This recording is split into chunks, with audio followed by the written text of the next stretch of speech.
שלום. רבים מההורים פונים אליי בשאלה מה אפשר לעשות כדי לעזור לילדים שלנו להיות יותר מרוכזים וקשובים כשהם בשיעור בזום או בלמידה מרחוק.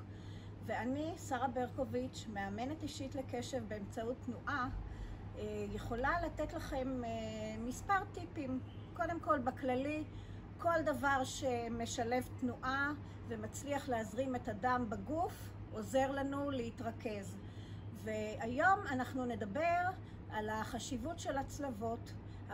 ברגע שאנחנו עובדים עם הצלבות, אנחנו מצליחים לחבר בין שני חלקי המוח, וברגע שאנחנו מחברים, החיבור מתחזק, אנחנו מצליחים להיות יותר מרוכזים, יותר קשובים ויותר מעורבים.